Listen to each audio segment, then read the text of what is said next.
Tea కప్పులో తుఫాన్ లాంటి సమస్యలను ఒక పెను తుఫాన్ కింద చూపించి ప్రజలను మభ్యపెట్టి ఇక పాలన అయిపోయింది, వీళ్ళు పాలన చేత కాదని చెప్పి ప్రయత్నం చేసినావు.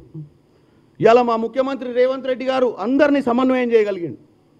ఈ ఎన్నికకు ఆయన ఒక క్యాప్టెన్గా సక్సెస్ఫుల్ అయింది. అలా ఒక టీంని మా అందరినీ ఒక వ్యవస్థను ఒక దగ్గరికి చేర్చి ఒక ఎన్నిక ఎట్లా చేయాలి, 3 సార్లు ఓడిపోయినటువంటి జూబ్లీహిల్స్ ఎన్నికల 407 బూతులలో ఏ విధంగా పనిచేయాలని చెప్పి ఇలా మా అందరికీ ఒక కొత్త అధ్యాయాన్ని నేర్పించాడు.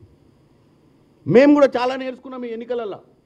ప్రతిసారి ఎన్నికలలో ఓటింగ్ ప్యాటర్న్ నడిచేటప్పుడు కూడా ఎంతోమంది ఓటర్లు ఇవాళ జూబ్లీహిల్స్లో 48% ఓటింగ్ కావడానికి కారణం 70% ఓట్లే ఉన్నాయి. అక్కడ 30% ఓటు సెటిలర్స్ చాలామంది బయటికి పోయారు. ఇవాళ ఎక్కడెక్కడైతే కాంగ్రెస్ ఐడియాలజీతోటి మేము కనెక్ట్ అయిన ఓటర్లను ఎట్టి పరిస్థితుల్లో ఓట్లు వేయించుకోవాలని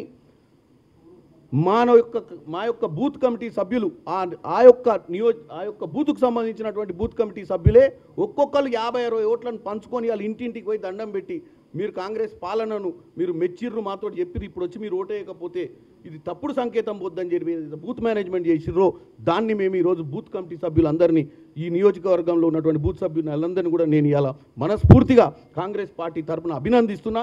ఈ గెలుపు మీదే. కాబట్టి కేటీ రామారావు గారు, మీరు ఇది ఒక్క ఉప ఎన్నికనే అంటున్నావు ఇందాక ప్రెస్ మీట్లా, ఒక్క ఉప ఎన్నికకే గింత చెమట వచ్చి గింత పరిశాన్ అయ్యారని.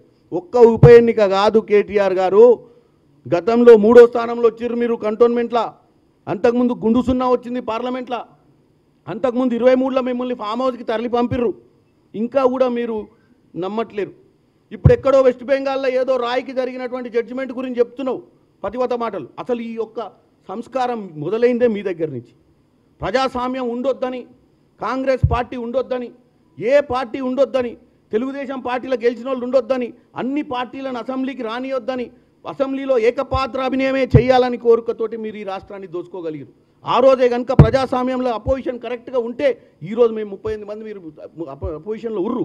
మీరు చేయాల్సిన పని చేస్తలేరు. ఆ రోజు అపోజిషన్ లేకుండా మీరు ఏదో చేసిరో అపోజిషన్ నుండి కూడా మీరు ఇలా అపోజిషన్ పార్టీ నాయకుడు కేసీఆర్ గారు మరి అసెంబ్లీకి వస్తలేడు. తెలంగాణ ప్రజలు గమనించాలి. ముఖ్యమంత్రిగా మీరు 10 సంవత్సరాలు ఆయనకు అవకాశం ఇస్తే అపోజిషన్ పార్టీగా ఒక్కరోజు కూడా అసెంబ్లీకి వచ్చే ప్రయత్నం చేస్తలేడు, మీ సమస్యల మీద మాట్లాడతలేడు. మీ సమస్యల మీద ఎవరు మాట్లాడుతుర్రా అంటే సోషల్ మీడియాలో మాట్లాడుతున్నారు. ఎవరైనా సోషల్ మీడియా మాట్లాడంటే కిరాయోళ్ళు. ఇప్పుడు ఆయన చెప్తూ